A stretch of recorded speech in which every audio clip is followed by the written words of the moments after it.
ദൈവനാമത്തിന് മഹത്വം ഉണ്ടാകട്ടെ. എൻ്റെ പേര് ജിസ്ന പയസ്. ഞാൻ മൈസൂരിൽ നിന്ന് വരുന്നു. ഞാൻ ഉടമ്പടി എടുത്തത് 2023 ഡിസംബറിലാണ്. ഞാൻ ഉടമ്പടി എടുക്കാനുണ്ടായ സാഹചര്യം എൻ്റെ മോളുടെ മാറാത്ത അലർജിയും ചുമയും ജലദോഷവുമായിരുന്നു. അവൾക്ക് 5 വയസ്സുള്ളപ്പോൾ മുതൽ തുടങ്ങിയതാണ്. അവൾ ആഴ്ചയിൽ ഒരാഴ്ച ക്ലാസ്സിൽ പോയാൽ അവൾ ബാക്കി ഒരു 15 ദിവസം അവൾ ലീവായിരിക്കും. കാരണം അവൾക്ക് അത്ര സുഖം ഉണ്ടാകത്തില്ല. അവൾക്ക് ജലദോഷവും ചുമയെന്നെല്ലാം പറയുമ്പോൾ രാത്രിയിലെല്ലാം വിട്ടുമാറാത്ത ചുമയാണ്. വീസിങ് പോലെ ചെറുതായിട്ട് സൗണ്ട് വരെ വരുന്ന ഒരവസ്ഥ. ഹൈപ്പർ ആക്റ്റീവ് എയർവേസ് ഡിസീസ് എന്നാണ് ഡോക്ടർ പറയുന്നത്. ഒരു പക്ഷേ വലുതാകുമ്പോൾ അവൾക്ക് ഒരു ആസ്മ വരെയായി മാറാം. അങ്ങനെ ഒരു കണ്ടീഷനുണ്ടായി. പ്ലസ് അവൾക്ക് സ്കിൻ അലർജിയും. ആ കാരണം കൊണ്ടാണ് ഞാനിവിടെ വന്ന് ആദ്യമായിട്ട് ഉടമ്പടി എടുക്കുന്നത്. ഉടമ്പടി നിയമങ്ങൾ എഴുതിക്കൊണ്ടിരിക്കുമ്പോൾ തന്നെ എനിക്ക് പരിശുദ്ധ അമ്മയുടെ സുഗന്ധാഭിഷേകം ഉണ്ടായി. അത് കഴിഞ്ഞ് എൻ്റെ നെക്സ്റ്റ് ഡേ ഞാനിവിടെ കുർബാന കഴിഞ്ഞ് പുറത്ത് നിൽക്കുമ്പോൾ കൂടെ എനിക്ക് പരിശുദ്ധ അമ്മേൻ്റെ സുഗന്ധാഭിഷേകം ഉണ്ടായി. പിന്നെ ഉടമ്പടി എടുത്ത് ഞങ്ങൾ വീട്ടിൽ പോയി ആദ്യത്തെ 1 മാസം ഞാൻ പ്രാർത്ഥന മാത്രമായിരുന്നു. പ്രേക്ഷിത പ്രവർത്തനം അത്ര ഉണ്ടായിട്ടില്ല. പത്രം കൊടുത്തു, പക്ഷേ കാരുണ്യപ്രവർത്തികൾ അത്ര ചെയ്യാൻ ഞാൻ ആക്ച്വലി മൈസൂരിൽ നിന്നായതുകൊണ്ട് എനിക്കത്ര പുറത്തൊന്നും അങ്ങനെ പോയി ചെയ്യാൻ അത്ര അറിയില്ലായിരുന്നു. പിന്നീട് ഞാൻ ഫുഡെല്ലാം ആയിട്ട് പുറത്ത് പോയിട്ട് എനിക്കറിയാവുന്ന പോലെ ഞാൻ ചെയ്യാൻ തുടങ്ങി. അപ്പം തന്നെ പെട്ടെന്ന് തന്നെ എന്തായെന്ന് പറയുമ്പോൾ എൻ്റെ മോൾക്ക് ഒരുപാട് ഇമ്പ്രൂവ്മെൻ്റ് ആവാൻ തുടങ്ങി. പിന്നെ അവൾക്ക് സ്കിൻ അലർജി ഉണ്ടായി. ഒരു ടാബ്ലറ്റ് കഴിച്ചുകൊണ്ടുണ്ടായി. അവൾ മോണ്ടേർ എൽ സി എന്ന് പറഞ്ഞുകൊണ്ട് ആ ടാബ്ലറ്റ് എല്ലാ ദിവസവും അവൾ കഴിക്കണമായിരുന്നു. കാലിനും തുടയിലും ഭയങ്കരമായിട്ട് ചൊറിയുമായിരുന്നു.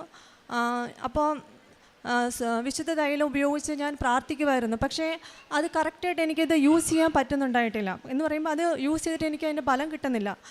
ഞാൻ അച്ഛൻ്റെ ഉടമ്പടി ധ്യാനം കേൾക്കുമ്പോൾ അച്ഛൻ പറയും വിശ്വാസം, പ്രത്യാശ, സ്നേഹം ഇത് ഉപയോഗിച്ച് വേണം നമ്മളത് ഉടമ്പടി തൈലം നമ്മൾ ഉപയോഗിക്കാനെന്ന്. പക്ഷേ എനിക്കത് ചെയ്യാൻ പറ്റുന്നുണ്ടായിട്ടില്ല. ഞാനപ്പോൾ മാതാവിനോട് കരഞ്ഞ് പ്രാർത്ഥിക്കുമായിരുന്നു. അങ്ങനെ ഞാൻ ഒരു ദിവസം കൊന്ത ചൊല്ലിക്കൊണ്ടിരിക്കുന്ന സമയത്ത് എനിക്ക് പരിശുദ്ധ അമ്മേൻ്റെ സുഗന്ധാഭിഷേകം ഉണ്ടായി. അപ്പോൾ തന്നെ ഞാൻ മുട്ടിൽ നിന്ന് പ്രാർത്ഥിക്കുമ്പോൾ എനിക്ക് തോന്നി ഈ സമയത്ത് ഞാൻ തൈലം ഉപയോഗിച്ച് പ്രാർത്ഥിച്ചാൽ എന്തായാലും എൻ്റെ മോൾക്ക് സുഖമാവുമെന്ന്. ആ സമയത്ത് തന്നെ ഞാൻ പെട്ടെന്ന് ഉറങ്ങുമായിരുന്നു. ഞാൻ തൈലം കൊണ്ടുപോയിട്ട് മോളുടെ കാലിലും തുടയിലും എല്ലാം വിശുദ്ധ കുരിശ് വരച്ച് ഞാൻ പ്രാർത്ഥിച്ചു. പിന്നീട് നെക്സ്റ്റ് ഡേ നോക്കുമ്പോൾ അവൾക്ക് ചൊറിച്ചിലില്ല. അത് കഴിഞ്ഞ് നോക്കുമ്പോൾ ഇല്ല. പിന്നെ ഞാൻ ടാബ്ലറ്റ് സ്റ്റോപ്പ് ചെയ്തു. ഒരു കുഴപ്പമില്ല. അങ്ങനെ കുറച്ച് ദിവസങ്ങൾ കഴിഞ്ഞപ്പോൾ പ്രേക്ഷിത പ്രവർത്തനവും ഞാൻ നന്നായി ചെയ്യാൻ തുടങ്ങി. കാരുണ്യ പ്രവർത്തികൾ നന്നായി ചെയ്യാൻ തുടങ്ങി. എൻ്റെ മോൾക്ക് കംപ്ലീറ്റായിട്ട് സുഖമായി. ഇപ്പോൾ ഇവൾക്ക് 9 വയസ്സായി. അലർജിയോ ഒരു പ്രശ്നങ്ങളുമില്ല. അവളുടെ റിപ്പോർട്ടുണ്ട്, കംപ്ലീറ്റ് ഓക്കെയാണ് അവൾ. അങ്ങനെ ഇരിക്കുമ്പോൾ എനിക്ക് അടുത്തതായിട്ട് രണ്ടാമത് ഞാൻ നിയോഗം വെച്ചത്, എൻ്റെ ആദ്യത്തെ ഉടമ്പടി നിയോഗം ഈശോയ്ക്ക് ഇഷ്ടപ്പെട്ട മകളായി എന്നും ജീവിക്കണമെന്ന് തന്നെയായിരുന്നു. രണ്ടാമത്തെ നിയോഗമാണ് എൻ്റെ മോളുടേത് വെച്ചത്. മൂന്നാമത് ഞാൻ വെച്ചത് സ്ഥലം സെയിലാവാൻ വേണ്ടിയിട്ടായിരുന്നു. അതായത് എൻ്റെ വീട്ടിലെ, അതായത് ഞങ്ങൾ 2 പെൺകുട്ടികളെ വിവാഹം കഴിച്ച് വിട്ട ശേഷം പപ്പയ്ക്കും മമ്മിക്കും നല്ല ബുദ്ധിമുട്ടുണ്ടായി. അങ്ങനെ ഇരിക്കുന്ന സമയത്താണ് സ്ഥലം സെയിലാവണം എന്നാണ് ഞാൻ നിയോഗം വെച്ചത്. ഞാൻ കാരുണ്യപ്രവൃത്തി ചെയ്യാൻ തുടങ്ങിയപ്പോൾ എന്നെ കൊണ്ടാവുന്നത് പോലെയൊക്കെ ഞാൻ ചെയ്യാൻ തുടങ്ങി കഴിഞ്ഞപ്പോൾ 5 സെൻറ്റ് സ്ഥലം ഞാൻ ഉടമ്പടി എടുത്ത് 1.5 മാസത്തിൽ സെയിലായി. അപ്പോൾ അവർക്ക് വരാൻ പറ്റാതിരുന്ന പൈസേൻ്റെ ബുദ്ധിമുട്ട് കൊണ്ട് തന്നെയായിരുന്നു.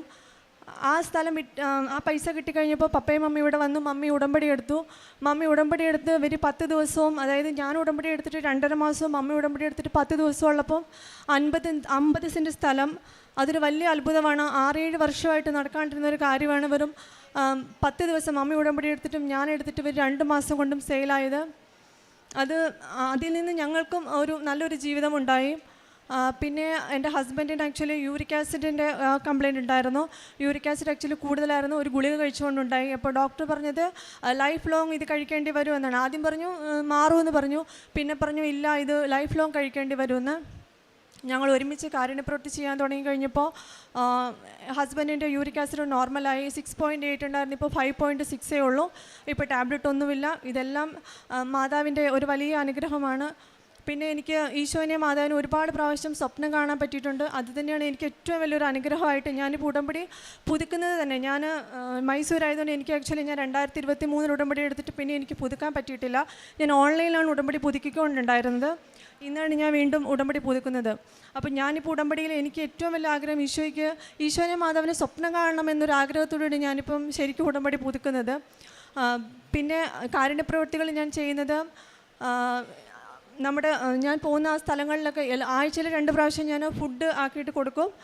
പ്ലസ് അവർക്ക് സാമ്പത്തികമായിട്ട് സഹായിക്കും. പിന്നെ പുതിയ ഡ്രസ്സ്, ചെരുപ്പ്, അങ്ങനെ എന്നെ കൊണ്ടാവുന്നത്, എനിക്ക് ജോലിയൊന്നുമില്ല, എന്നാലും എനിക്കാവുന്നത് പോലെയൊക്കെ ഞാൻ അവർക്ക് സഹായിക്കും. ഇത്രയെല്ലാം അനുഗ്രഹം തന്ന പരിശുദ്ധ അമ്മയ്ക്കും ഈശോയ്ക്കും ഞാൻ നന്ദി പറയുന്നു. വിശുദ്ധ യോഹന്നാൻ്റെ സുവിശേഷം 6-ാം അധ്യായം 44 മുതൽ 45 വരെയുള്ള തിരുവചനങ്ങൾ.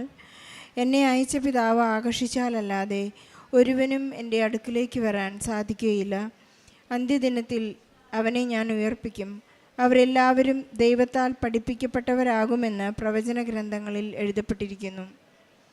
ഈശോ തന്നെയാണ് ഉടമ്പടി ജീവിക്കുവാൻ നമ്മെ പഠിപ്പിച്ചുകൊണ്ടിരിക്കുന്നത്. പിതാവിനാൽ ആകർഷിക്കപ്പെട്ടുകൊണ്ടാണ് നാം എല്ലാവരും ഇവിടേക്ക് വരുന്നത്. പരിശുദ്ധ അമ്മയുടെ ഉടമ്പടി ചെയ്ത ആ നിമിഷം, ഇതാ കർത്താവിൻ്റെ ദാസി എന്ന് പറഞ്ഞ് ഗബ്രിയേൽ മാലാഖയോട് ഉടമ്പടി ചെയ്ത ആ നിമിഷത്തിൽ പരിശുദ്ധ അമ്മയ്ക്ക് ഒരിക്കലും ഒരു നിമിഷം പോലും സംശയമുണ്ടായിട്ടില്ല. ഈ കുഞ്ഞൊരു വിവാദ വിഷയമാകുമെന്ന് പറഞ്ഞപ്പോൾ, കുരിശിൽ കിടന്നപ്പോഴും, മകനെ കാണാതെ 3 ദിവസം അന്വേഷിച്ചപ്പോഴും, ഒരു കാലിത്തൊഴുത്തിൽ മകന് ജന്മം കൊടുക്കേണ്ടി വന്നപ്പോഴും ഒന്നും പരിശുദ്ധ അമ്മ ഒരിക്കലും സംശയിച്ചിട്ടില്ല. പരിശുദ്ധ അമ്മയുടെ ഉടമ്പടി എപ്പോഴും കറക്റ്റായിരുന്നു. ഇവിടെ ജിസ്ന കുടുംബത്തോടൊപ്പം വന്ന് ഇവിടെ സാക്ഷ്യം പറയുന്നത്, ഉടമ്പടി എടുത്ത അന്ന് മുതൽ വലിയ ഒരു നിയോഗമായിരുന്നു, എനിക്ക് ഈശോയെയും പരിശുദ്ധ അമ്മയെയും സ്നേഹിക്കണം. ആ ഒരു വലിയ നിയോഗത്താൽ തന്നെ എല്ലാം പൂർണ്ണമായ ഒരു സപ്പോർട്ട് പരിശുദ്ധ അമ്മയുടെ മാധ്യസ്ഥവും. നിയോഗം എഴുതിക്കൊണ്ടിരിക്കുമ്പോൾ തന്നെ ഈ മകൾക്ക് സുഗന്ധാഭിഷേകം നൽകി എന്ന് മകൾ സാക്ഷ്യപ്പെടുത്തുമ്പോൾ നമുക്ക് മനസ്സിലാകുന്നത്, ആ വലിയ നിയോഗം തന്നെ, എനിക്ക് ഈശോയെയും പരിശുദ്ധ അമ്മയെയും വളരെ ആത്മാർത്ഥമായി സ്നേഹിക്കണം, അമ്മയെ പരിചരിക്കണമെന്നുള്ള നിയോഗം എഴുതുമ്പോൾ പരിശുദ്ധ അമ്മയുടെ സുഗന്ധാഭിഷേകം ലഭിച്ചെങ്കിൽ അമ്മ ഉടനെ തന്നെ മകളുടെ അടുത്ത് വന്നു എന്നാണ് നാം മനസ്സിലാക്കേണ്ടത്. പരിശുദ്ധ അമ്മയുടെ സാമീപ്യം നമുക്ക് സുഗന്ധാഭിഷേകത്തിലൂടെയും മറ്റടയാളങ്ങളിലൂടെയും നമുക്ക് ലഭിക്കുന്നുണ്ടെങ്കിൽ നമ്മുടെ ജീവിത പ്രശ്നങ്ങളിലെല്ലാം, സമയച്ചുരുക്കത്തിൻ്റെ അമ്മ ഇവരുടെ ജീവിതത്തിൽ എല്ലാ പ്രശ്നങ്ങളും, ജീവിത ഭാരങ്ങളെല്ലാം ലഘൂകരിച്ചു കൊടുത്ത ഒരു വലിയ സാക്ഷ്യമാണിത്. ജിസ്ന പറഞ്ഞിരുന്നു 4 വർഷമായിട്ടുള്ള മകളുടെ സ്കിൻ അലർജിയും കണ്ടിന്യൂസ് ആയിട്ടുള്ള ഒരു ചുമ, അതൊരു പക്ഷേ ആസ്മയിലേക്ക് മാറി പോകാമായിരുന്ന അവസ്ഥയിൽ നിന്ന് പരിശുദ്ധ അമ്മയുടെ ഇവിടെ നിന്ന് ലഭിച്ച നേർച്ച വസ്തുക്കൾ ഉപയോഗിച്ചുകൊണ്ടാണ് ഈ മകൾക്ക് വലിയ സൗഖ്യം ലഭിച്ചതെന്ന് സാക്ഷ്യപ്പെടുത്തുന്നു. അതുപോലെ തന്നെ ഇവരുടെ സാമ്പത്തിക തടസ്സങ്ങളെയെല്ലാം, സാമ്പത്തിക ബാധ്യതകൾ, സ്ഥലം വിൽക്കാനുണ്ടായിരുന്ന ഇവരുടെ ഒരു വലിയ നിയോഗത്തെ പരിശുദ്ധ അമ്മ വളരെ പെട്ടെന്നാണ് ഉടമ്പടിയെടുത്തപ്പോൾ മകൾ പറയുകയുണ്ടായി, ഞാൻ കൃത്യമായി കാരുണ്യ പ്രവൃത്തികളും പ്രേക്ഷിത പ്രവർത്തനങ്ങളും ചെയ്തുകൊണ്ടിരുന്നപ്പോൾ, ഉടമ്പടി കൃത്യമായി പാലിച്ചുകൊണ്ടിരുന്നപ്പോൾ പരിശുദ്ധ അമ്മയ്ക്കും ഈശോയ്ക്കും നൽകാനുള്ള ആ ഒരു യാതൊരു കടവും എനിക്കില്ലാതെ ഞാൻ ഈശോയെ സ്നേഹിച്ചുകൊണ്ടിരുന്നു. അപ്പോൾ ജോസഫ് അച്ഛൻ നമ്മെ ഓർമ്മിപ്പിക്കുന്നുണ്ട്, നിൻ്റെ ഉടമ്പടി കൊണ്ട് ദൈവത്തിന് എന്ത് ഉപകാരമെന്ന് അച്ഛൻ എപ്പോഴും ചോദിക്കുന്ന ഒരു ചോദ്യത്തിന് ഉത്തരമാണ് കാരുണ്യ പ്രവൃത്തികൾ. എനിക്ക് വിശന്നു, എനിക്ക് ദാഹിച്ചു, ഞാൻ പരദേശവാസിയായിരുന്നു, ഞാൻ ജയിലിലായിരുന്നു എന്നുള്ള എല്ലാ ചോദ്യങ്ങൾക്കുമുള്ള ഉത്തരമാണ് ഈ എളിയവരെ നിങ്ങൾ ചെയ്തു കൊടുത്തപ്പോഴെല്ലാം എനിക്ക് തന്നെയാണ് ചെയ്തത് എന്നുള്ള ഒരു വലിയ ചോദ്യത്തിനുള്ള ഉത്തരം നാം ചെയ്തു കൊടുക്കുമ്പോൾ മറ്റ് 9 പേരെവിടെ എന്ന് കുഷ്ഠരോഗിയോട് ചോദിച്ച ആ ചോദ്യത്തിന് നമുക്ക് ഉത്തരം പറയാൻ സാധിക്കും. ബഹുമാനപ്പെട്ട ജോസഫ് അച്ഛൻ നമ്മെ എപ്പോഴും ഓർമ്മിപ്പിക്കുന്നത് സാക്ഷ്യം നിങ്ങൾ വൈകിക്കരുതെന്നാണ്.